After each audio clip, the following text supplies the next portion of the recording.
Diberikan kesempatan untuk kita bisa bersama-sama berkumpul di tempat ini melalui via Zoom.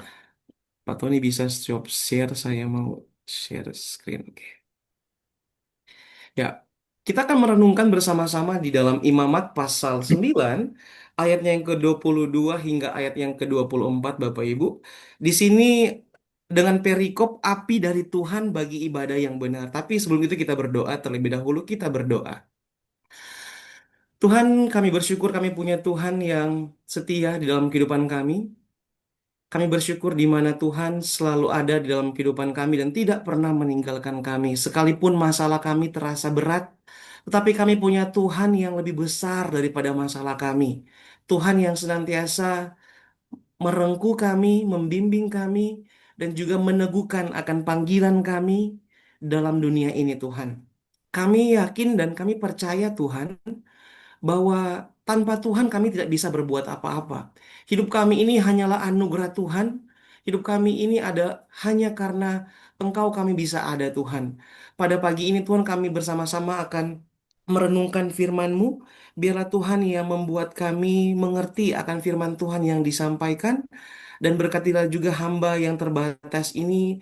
Biarlah Tuhan mengurapi hamba agar firman Tuhan yang hamba sampaikan ini betul-betul lahir dari isi hati Tuhan yang Tuhan mau sampaikan kepada jemaat.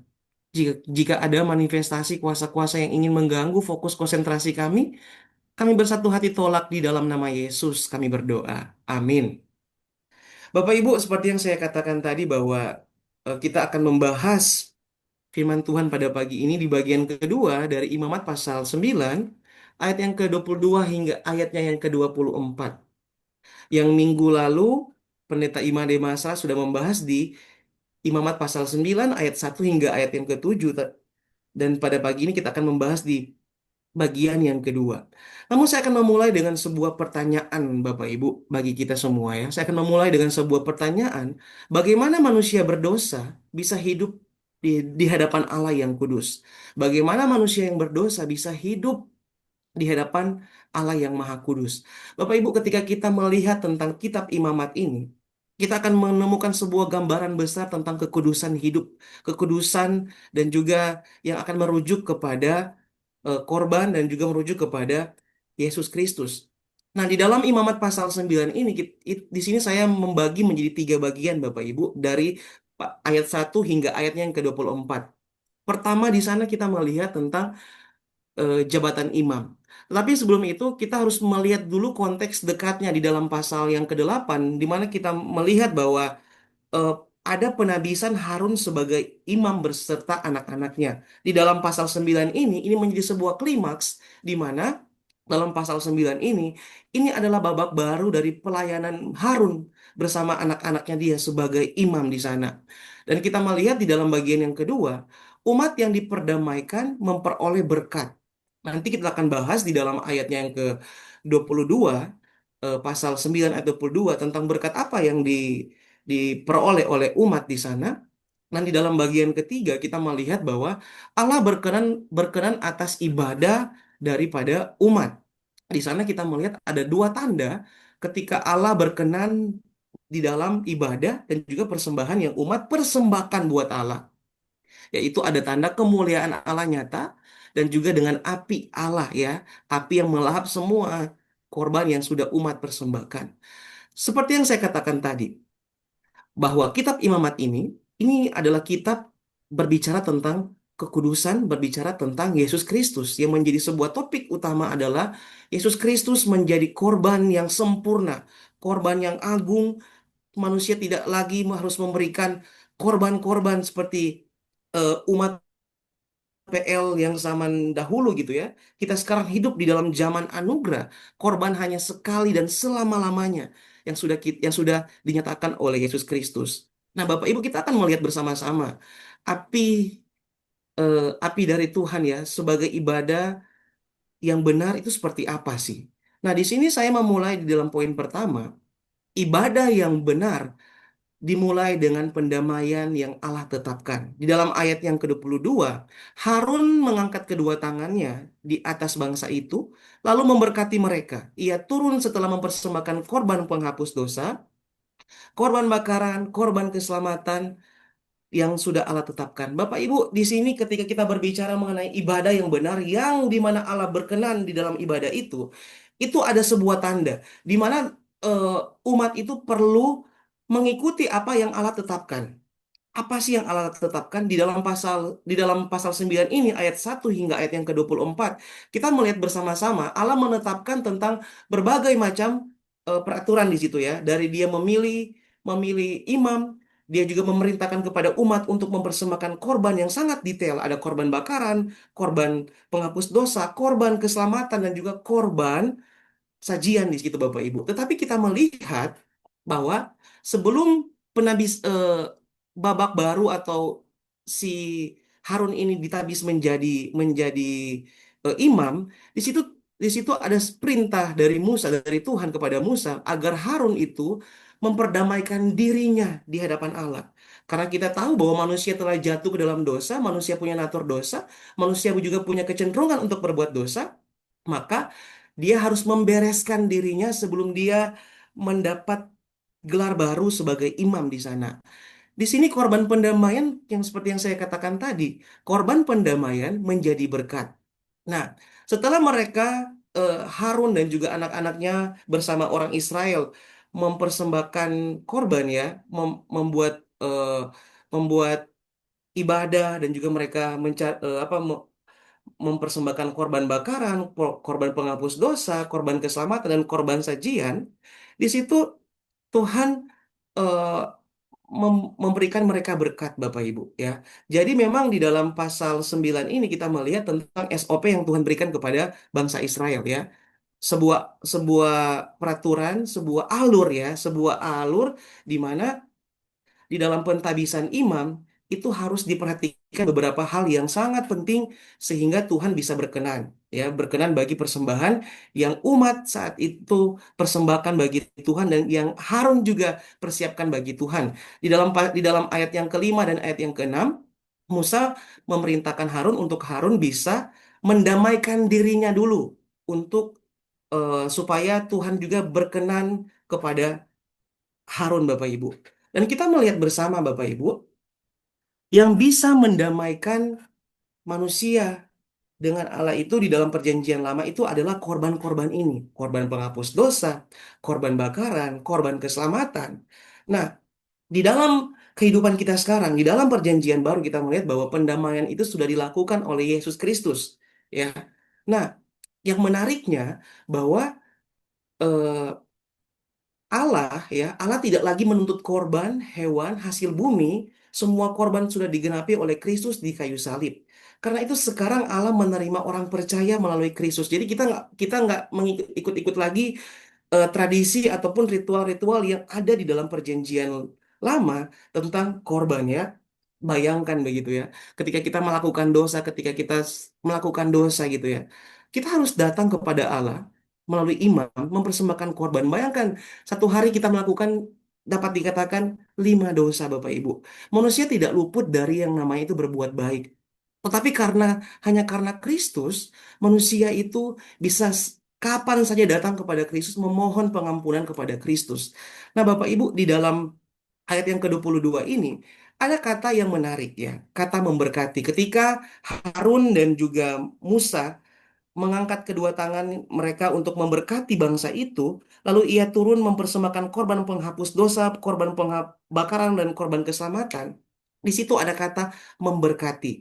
Bapak Ibu, di dalam bahasa Ibrani, kata memberkati ini merujuk kepada sebuah covenant atau perjanjian, di mana ada perjanjian Allah dan umatnya. Perjanjiannya apa Bapak Ibu? Ini merujuk kepada Bilangan pasal 6 ayat 24. Saya baca bagi kita bahwa berkat ini adalah berkat damai sejahtera. Kesejahteraan yang Tuhan berikan kepada bangsa yang Tuhan pilih, Tuhan berikan kepada umat kepunyaan Tuhan yang telah mengikuti apa yang Tuhan kehendaki, ya, memberikan korban dan lain sebagainya. Di situ mengatakan bahwa Tuhan memberkati engkau dan melindungi engkau. Tuhan menyinari engkau dengan wajahnya dan memberi engkau kasih karunia. Tuhan menghadapkan wajahnya kepadamu dan memberikan engkau damai sejahtera. Kalau Bapak Ibu perhatikan kata-kata ini juga adalah kata-kata ketika kita hadir di dalam ibadah ya. Ini juga kata-kata berkat yang hamba Tuhan ya, Pendeta Robert, Bok Sumastra, dan juga Bu Deborah kadang menggunakan kata-kata ini sebagai utusan ya, sebagai pengutusan, di mana kita umat percaya telah diberkati Tuhan, kita memperoleh berkat yang Tuhan berikan, damai sejahtera, kesejahteraan yang ada bagi umat manusia. Jadi berkat di sini Bapak Ibu bukan Harun, bukan berkat dari Harun kepada dan Musa kepada umat Israel, bukan. Tetapi berkat daripada Tuhan, Harun dan Musa sebagai perantara. Perantara umat bisa datang kepada Allah selain korban-korban yang mereka mereka persembahkan kepada Tuhan, tetapi juga kita melihat di sini Tuhan menghadirkan pemimpin, menghadirkan utusan untuk umat bisa datang kepada Allah. Karena umat tidak bisa datang kepada Allah dengan sendirinya. Harus ada perantara, harus ada imam yang menjadi utusan Tuhan untuk membawa korban itu datang kepada Allah. Nah, dan di sini kita melihat bahwa yang saya mau tekankan bahwa berkat yang disampaikan oleh Harun itu berkat bukan berasal daripada Harun, tetapi berkat itu berasal daripada Tuhan. Di mana berkat ini berbicara tentang Tuhanlah sang sumber pemberi berkat kepada manusia. Tuhanlah sumber yang melindungi, Tuhanlah yang menyinari manusia. Hidup mereka yang sudah gelap, hidup mereka yang di dalam kegelapan disinari Tuhan agar menjadi umat kepunyaan Tuhan, umat yang terang gitu ya.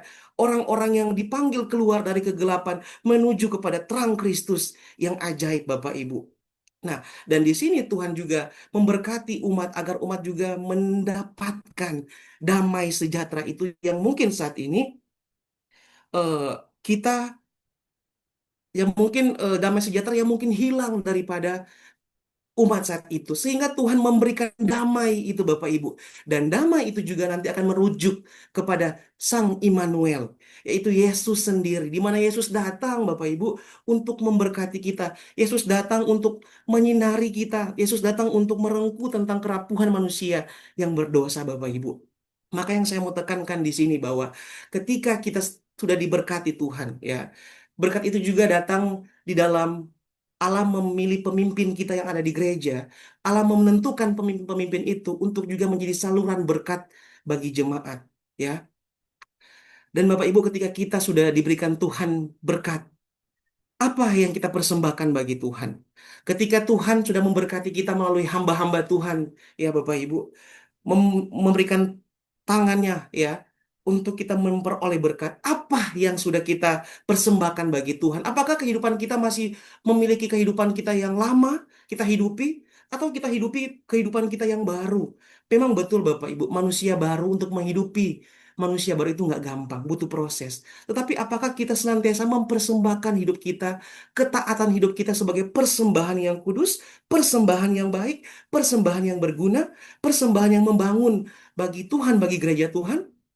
Bapak Ibu, yang saya mau katakan di sini bahwa menjadi orang Kristen bukan hidup menjadi lebih mudah. Enggak, Bapak Ibu. Menjadi orang Kristen bukan hidup menjadi lebih mudah, tetapi hidup harus lebih benar di hadapan Tuhan Bapak Ibu. Maka sudah sepantasnya Bapak Ibu kita mempersembahkan hidup kita kepada Tuhan. Karena Tuhan sudah begitu baik dalam hidup kita. Tuhan sudah mempersiapkan ya. Kalau kita lihat di dalam perjanjian lama sampai perjanjian baru, ini God design di mana Allah telah mempersiapkan tentang karya keselamatan Allah kepada umat. Kalau mungkin di dalam perjanjian lama kita diperdamaikan melalui korban bakaran dan juga bahkan ada mediator Harun dan Musa bersama para anak-anak Harun Bapak Ibu. Tetapi di dalam zaman anugerah sekarang, di dalam perjanjian baru dan juga di dalam dunia kita saat ini, Allah memperdamaikan kita dengan anaknya yang tunggal, itu Yesus Kristus yang hadir di dalam dunia, diutus Tuhan. Tuhan menjadi sama seperti manusia untuk mendamaikan manusia. Yang seperti yang saya katakan tadi, Allah tidak menuntut korban hewan atau hasil bumi. Semua korban itu telah digenapi oleh Kristus di salib. Karena itu sekarang Allah menerima kita, orang percaya, melalui Kristus. Maka Bapak Ibu, ketika Allah sudah memberikan kita anugerah, Pakailah anugerah itu dengan baik-baik Bapak Ibu. Jangan kita menyalibkan Yesus di dalam diri kita dua kali Bapak Ibu ya. Jangan kita eh, denial, jangan kita menyangkali Yesus yang sudah memberikan anugerah terbesar bagi kita. Kemudian di dalam poin yang kedua, ketika kita mengatakan bahwa ibadah yang benar itu seperti apa? Itu harus berpusat kepada kemuliaan Allah, Bapak Ibu. Bukan kepada kemuliaan manusia. Dalam Imamat pasal 9 ayat 23, Musa dan Harun masuk ke dalam kemah pertemuan, lalu keluar memberkati bangsa itu, nampaklah kemuliaan Tuhan kepada segenap bangsa itu. Bapak Ibu, ketika kita melihat di dalam ayat yang keenam, ya, ayat yang keenam Musa mengatakan seperti ini kepada Harun. Musa berkata, inilah firman yang diperintahkan Tuhan untuk kamu lakukan, agar kemuliaan Tuhan nampak kepadamu. Jadi di dalam ayat yang keenam ini, Musa mengatakan kepada Harun, mereka harus mempersembahkan korban-korban yang mereka persembahkan itu berdasarkan kehendak Tuhan. Jadi di dalam pasalnya dalam ayat yang ke-23 ini merupakan klimaks dari ayat yang ke-26 di mana kemuliaan Tuhan itu nyata kepada bangsa Israel ketika mereka betul-betul sesuai dengan kehendak Tuhan mempersembahkan korban yang sudah Allah tetapkan bagi mereka. Jadi di dalam perjanjian lama, di dalam memberikan korban itu nggak main-main, Bapak Ibu. Itu harus betul-betul sesuai dengan apa yang Tuhan kehendaki, sesuai dengan apa yang Tuhan mau, sesuai dengan apa yang menjadi titah Tuhan, Bapak Ibu. Nah, di sini saya melihat bahwa kemuliaan Tuhan nyata melalui tiga hal. Kemuliaan Tuhan itu nyata. Pertama, semua korban itu telah dilakukan. Ya, kita melihat di dalam ayat 1 hingga ayat yang ke-24, semua orang itu berkontribusi, di mana umat itu mendukung juga Harun dan juga pelayanan para anak-anak Harun, di mana mereka mempersembahkan korban, memberikan apa yang seperti yang Tuhan mau di situ. Kemudian semua itu dilakukan sesuai dengan perintah Tuhan. Jadi, di dalam ibadah atau ritual daripada Harun bersama umat Israel, Bapak Ibu, mereka itu melakukan sesuai dengan kehendak Tuhan, dan juga di sini kita melihat bahwa imam itu menjalankan semua tugas itu dengan taat. Nah, ini yang menjadi penekanan saya, Bapak Ibu. Ketika kemuliaan Tuhan itu nyata, itu harus ada motifnya.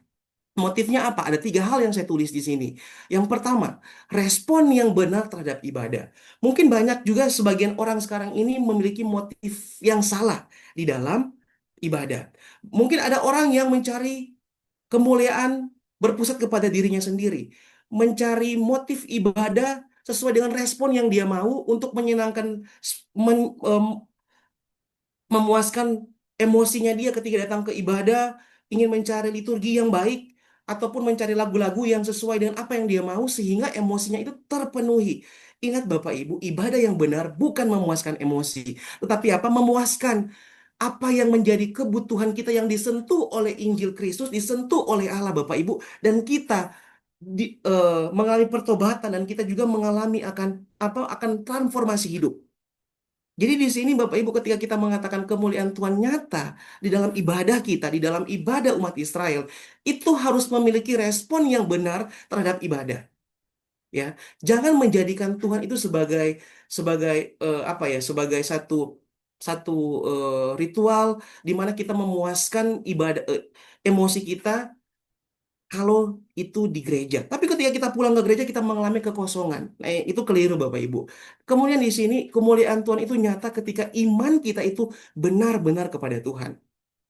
Seperti ini Bapak Ibu. Iman yang benar adalah apa? Iman yang benar kita percaya bahwa Tuhan itu akan hadir di tengah-tengah ibadah kita, memulihkan kita, walaupun dia nggak kelihatan, tetapi dia dekat di dalam hidup kita. Dia adalah Allah yang transenden, tapi dia juga adalah Allah yang imanen. Dia jauh, tetapi dia dekat di hati kita. Dia dekat di sini, dia ada di ruangan ini. Itu Bapak Ibu yang menjadi iman yang benar. Mungkin masalah kita seperti lagu tadi masih ada. Masalah kita begitu berat gitu ya. Seperti gunung ya begitu ya. Gunung es gitu. Yang susah untuk dihancurkan, yang mungkin dari luar kelihatannya baik-baik saja, tetapi di dalam wah itu seperti gunung es. Tetapi iman yang benar kita akan melihat bahwa ini adalah pembentukan Tuhan. Tuhan selalu hadir di dalam hidup kita dan Tuhan mau kita hidup benar. Seperti yang saya katakan tadi, menjadi orang Kristen bukan hidup selalu mudah, tetapi kita hidup benar di hadapan Tuhan. Dan motif yang ketiga, hati yang mau taat. yang berpusat kepada Tuhan.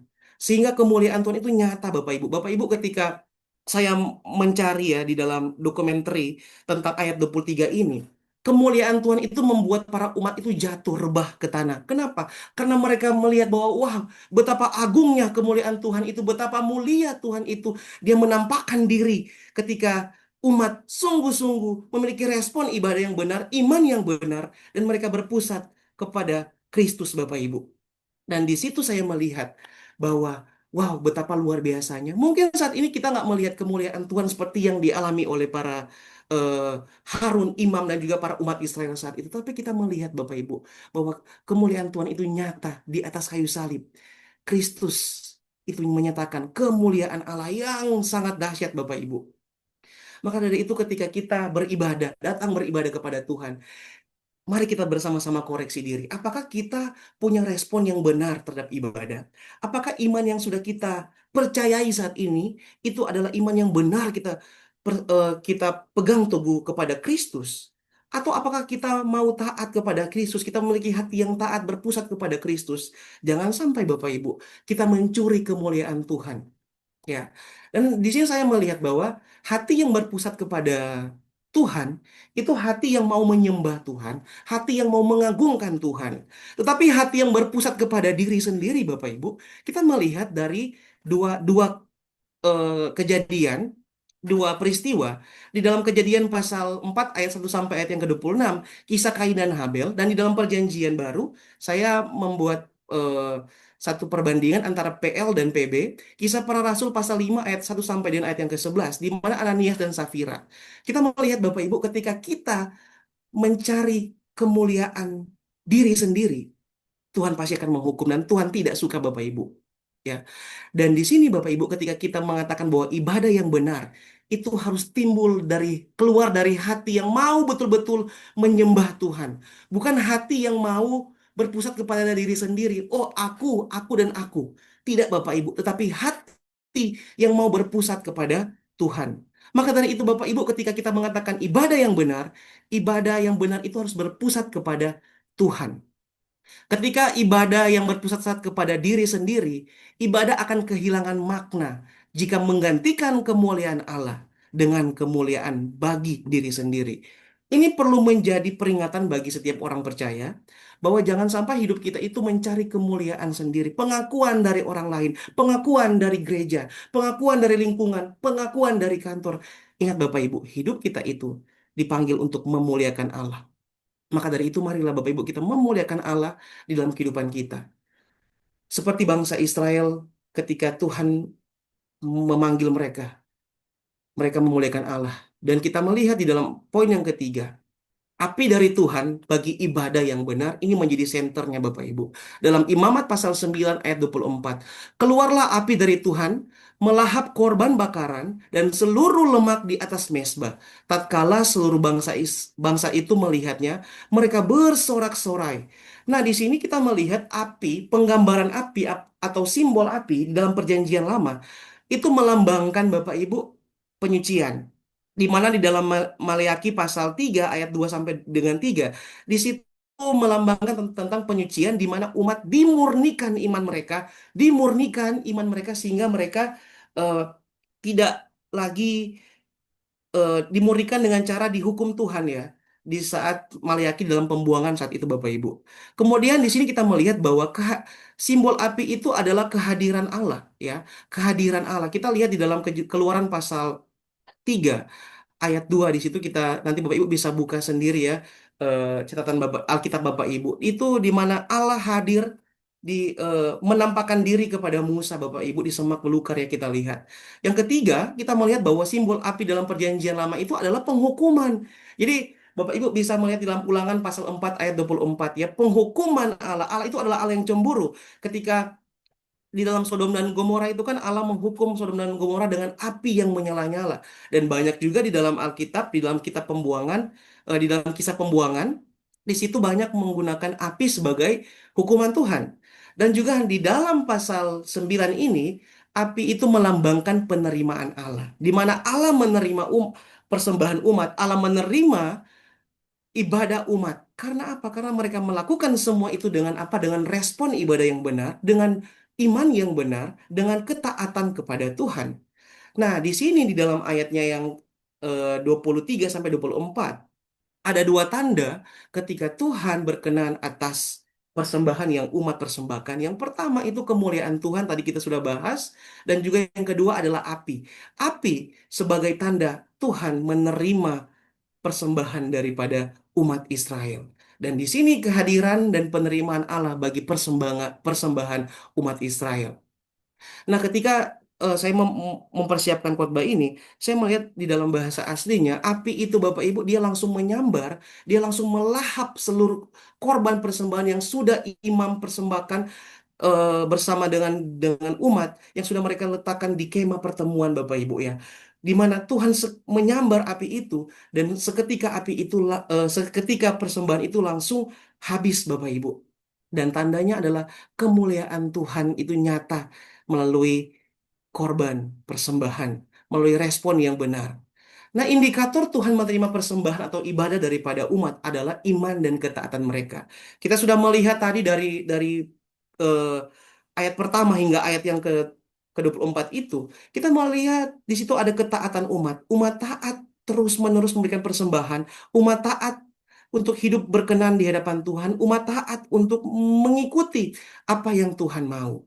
Nah, di sini bahwa respon umat itu ada dua, bersorak-sorai dan menyembah. Di dalam bahasa asli, bersorak-sorai dan menyembah, Bapak Ibu, mereka itu menjatuhkan wajah mereka, diri mereka ke tanah sambil bersorak-sorai kepada Tuhan. Mereka melihat tentang apa? Tentang keagungan Tuhan. Dan di sini kita melihat bahwa anugerah Allah mendahului respon manusia. Nah, ini menjadi penting bagi kita. Ketika Tuhan memerintahkan umat Israel untuk mempersembahkan korban, itu sudah ada apa? Anugerah Allah. Allah mau menyatakan diri kepada umat, Allah mau umat berdamai dengan Allah. Maka Allah memerintahkan kepada bangsa Israel untuk memberikan korban, mengatur tentang ritual yang ada, mengatur tentang siapa yang memimpin. Itu adalah anugerah Allah. Di mana anugerah Allah itu mendahului respon manusia, Bapak Ibu. Dan ini penting bagi kita juga. Ketika kita sudah diselamatkan Tuhan, ini juga menjadi sebuah indikator Allah telah menyelamatkan kita sehingga kita bisa melakukan perbuatan baik, Bapak Ibu. Jadi, kita di sini Bapak Ibu dibenarkan bukan karena perbuatan baik, hanya karena iman saja Bapak Ibu. Hanya karena iman kita dibenarkan oleh Allah. Dan ini yang menjadi juga benang merah bagi kita bahwa anugerah Allah itu mendahului respon manusia di dalam perjanjian lama, dalam perjanjian baru dan bahkan di dalam zaman anugerah saat ini Bapak Ibu. Saya berpikir bahwa ketika umat tidak mungkin tidak punya pengetahuan yang lebih, tidak mengenal Allah gitu ya. Mereka mungkin kesulitan untuk mendamaikan diri mereka dengan Allah. Tetapi kita melihat Allah beranugerah kepada umat sehingga umat bisa memberikan respon yang baik, yang tepat kepada Allah. Maka di dalam Imamat pasal 9 ini kita bisa belajar tentang iman. Mereka mungkin tidak melihat adanya Allah. Mereka mungkin tidak melihat tentang Allah. Ya Bapak Ibu, tetapi Allah sendiri yang menampakkan diri kepada umat. Allah yang transenden, dia yang jauh, tapi dia yang dekat di dalam hidup umat. Maka umat di situ kita melihat bahwa umat memiliki iman yang baik. Umat mau mendengarkan para pemimpin. Umat mau mendengar, para pemimpin juga mau mendengarkan suara Tuhan, di mana Tuhan menyatakan diri kepada para pemimpin, kepada Musa. Dan di sini kita melihat umat juga dan juga para pemimpin saat itu taat untuk melakukan kehendak Tuhan, mempersembahkan korban, mempersembahkan, mengatur ibadah yang berkenan di hadapan Tuhan. Maka sebagai kesimpulannya bagi kita pada pagi ini, kitab Imamat ini merujuk kepada Yesus Kristus. Harun adalah imam, tetapi Yesus adalah imam agung yang berkorban, memulihkan dan memberikan kepada manusia hidup yang kekal. Kemuliaan Allah itu harus menjadi pusat ibadah orang percaya, bukan kemuliaan pribadi, bukan kemuliaan sendiri, Bapak Ibu. Dan di sini kita belajar bahwa Allah menuntut ketaatan umat untuk hidup benar. Bapak Ibu mungkin mau- di dalam pergumulan saat ini untuk memilih memilih hidup yang benar mungkin sulit, Bapak Ibu. Tetapi ketika kita betul-betul mau menyerahkan hidup kita, hati kita yang sudah ditransformasi oleh Allah. Percayalah, ketaatan itu akan menjadi karakter hidup kita. Kemuliaan yang berpusat kepada Allah itu akan menjadi respon pakemnya kita. Dan kita pasti semakin diteguhkan di dalam Kristus Yesus, Bapak Ibu. Jadi ingat Bapak Ibu bahwa ibadah yang sejati itu harus berdasarkan ketetapan Allah. Firman Tuhan menjadi fondasi utama. Kemudian juga ibadah yang benar itu harus berpusat kepada Allah. Ibadah yang berkenan itu ada tanda di sana. Ada kemuliaan Tuhan dan juga api. Dan Tuhan menuntut kita untuk tetap taat sekalipun gunung masalah hidup kita tidak berkesudahan. Tetapi kasih setia Tuhan tidak pernah berkesudahan dalam hidup kita. Amin. Demikian firman Tuhan, minta dengan kasih Pendeta Robert untuk menutup dalam doa. Ya, Bapak Ibu dan Saudara sekalian, sedikit saya mereview. Sudah memasuki pasal 9 Imamat. Kalau Bapak Ibu baca dengan detail, jikalau ada yang sudah membaca semua dari pasal 1 sampai pasal 9, baru akan tahu apa yang terjadi. Di pasal 8, Musa yang melakukan pengorbanan itu semua, maksudnya semua jenis-jenis korban itu dilakukan oleh Musa untuk menabiskan bait suci, lalu mengurapi Harun dengan anak-anaknya. Dan di situ kita bisa baca Musa lah yang melakukan semua korban di pasal 8. Nah, di pasal 9 barulah terjadi imam Harun dan anak-anaknya yang melakukan. Nah, sementara pasal 1 sampai pasal 7 itu baru penjelasan. Ya, mungkin kalau Bapak Ibu detail baca sekali dua kali itu nggak akan paham. Bahkan banyak hamba Tuhan nggak ngerti mengenai kitab Imamat ini kalau tidak dibaca pelan-pelan, nggak ngerti apa yang terjadi. Jadi pasal 1 sampai 7 itu penjelasan-penjelasan yang sangat detail. Pasal 8 penabisan, baik bait suci termasuk mengurapi Harun dan anak-anaknya, dan itu pasal 8 Musa yang melakukan. Nah, di pasal 9 ini ya dilakukanlah berbagai korban-korban, korban penghapus dosa, korban bakaran, korban keselamatan, korban sajian. Ini di hari ke-8, sebab di pasal 8 7 hari lamanya Harun dan anak-anaknya itu harus berada di bait Allah, nggak boleh pulang, nggak boleh keluar. Nah, hari ke-8 lah dilakukan korban yang dikerjakan oleh Musa dan anak-anaknya. Tadi ada korban penghapus dosa, korban bakaran, korban keselamatan. Nanti jenis-jenis korban ini itulah yang semua dilakukan oleh Yesus Kristus. Pelan-pelan kita pelajari. Kalau kita mengerti kitab Imamat, nanti kita lebih ngerti lagi kematian Yesus. Jadi bukan sekedar ini gambaran yang dilakukan Yesus, tapi detailnya harus ada. Kenapa ada penghapus dosa? Kenapa ada bakaran? Kenapa bakaran itu mengharumkan, memuaskan hati Allah? Ya karena kematian Kristus yang bisa memuaskan tuntutan Allah dan sebagainya. Ya walaupun itu anak tunggalnya yang dikorbankan, tetapi juga Allah dipuaskan dalam aspek kekudusannya. Jadi banyak lagi nanti pelajaran teologis yang harus dipelajari. Kemudian korban bakaran, korban keselamatan, korban sajian. Nanti Bapak Ibu coba baca lagi pasal 9. Jadi beda pasal 8 sama pasal 9. Ketika semua korban itu sudah dilakukan sampai pada ayat 22, 23, 24, semua selesai dilakukan, lalu Musa dan Harun dan anak-anaknya keluar. Ketika mereka keluar, baru api Tuhan menghabiskan semua korban itu. Ya kalau ibarat film itu api nyala, habis semua korban itu. Menunjukkan apa? Tadi penginjil Wahyu sudah membahas beberapa. Membakar dan api itu muncul kehadiran Tuhan. Jadi itulah pertama kali dilakukan korban-korban itu oleh imam Harun dan anak-anaknya, dan Tuhan berkenan kepada korban itu seperti yang Tuhan perintahkan, dan terjadilah kemuliaan Tuhan nampak di sana. Begitu detail, ya nanti kita pelajari detail-detailnya pelan-pelan. Ini tidak mudah, ya bahkan banyak hamba Tuhan juga nggak paham.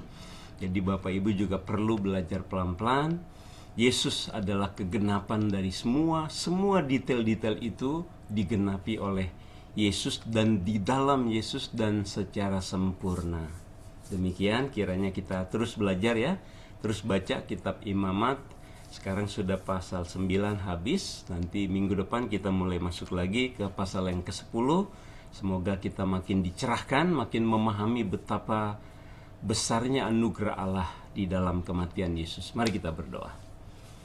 Bapa di dalam surga, kami sungguh bersyukur sebagai anak-anak-Mu yang sudah Engkau tebus dengan cara yang luar biasa. Engkau menyelamatkan umat Israel pun bukan dengan cara yang instan.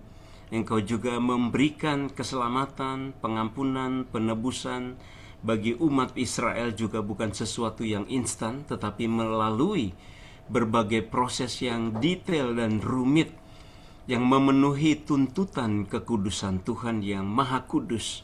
Sehingga begitu detail, begitu rumit apa yang dilakukan oleh para imam dan rakyat umat Israel agar dosa mereka diampuni, agar terjadi pendamaian di antara mereka dengan Allah, dan ada ucapan syukur melalui korban sajian itu kepada Allah sebagai respon anugerah Tuhan sudah diberikan kepada mereka. Dan semua yang dilakukan umat Israel itu dengan begitu rumit dan detail itu telah disempurnakan, bahkan dilakukan secara sempurna di dalam Yesus Kristus dan oleh Yesus Kristus bagi kami sekalian. Kami sungguh beruntung, kami sungguh bersyukur.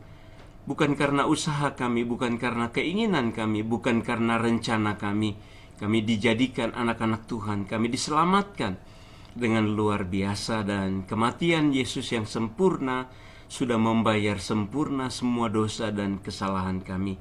Biarlah kami terus belajar rendah hati dan juga terus mau belajar, mau mencari kebenaran firman-Mu, mau terus menjadi pembelajar, membaca perlahan-perlahan dengan detail kebenaran firman-Mu agar kami memahami juga secara luas, secara mendalam apa yang dilakukan Kristus bagi kami melalui kitab Imamat ini. Terima kasih Bapa untuk Pak Tony yang sudah menjadi liturgos pagi ini, penginjil Wahyu yang sudah Tuhan pakai juga menyampaikan renungan, dan Tuhan juga sudah memberikan kesempatan bagi kami berdoa bersama-sama. Kami percaya Tuhan memberikan kepada kami, menyatakan kepada kami jauh melampaui dari apa yang dapat kami ucapkan, sebab Engkau Allah yang baik. Semua karena anugerah-Mu yang berlimpah, kiranya itu yang terjadi bagi kami. Kami serahkan hidup kami sepanjang hari ini dan juga persiapan kami untuk ibadah KKR sore ini dan juga ibadah umum besok ke dalam tangan Tuhan. Tuhan pimpin, Tuhan sertai, Tuhan berkati. Kami datang beribadah dengan sungguh-sungguh, dengan takut dan hormat akan Tuhan, dan kiranya hidup kami penuh dengan ucapan syukur dan damai sejahtera dari Allah Tritunggal kiranya berlimpah bagi kami sekalian dari sekarang ini bahkan sampai selama-lamanya. Hanya di dalam nama Tuhan Yesus Kristus kami berdoa dan bersyukur. Haleluya. Amin. Baik Bapak Ibu dan Saudara sekalian, kita bersyukur untuk ibadah kita pada pagi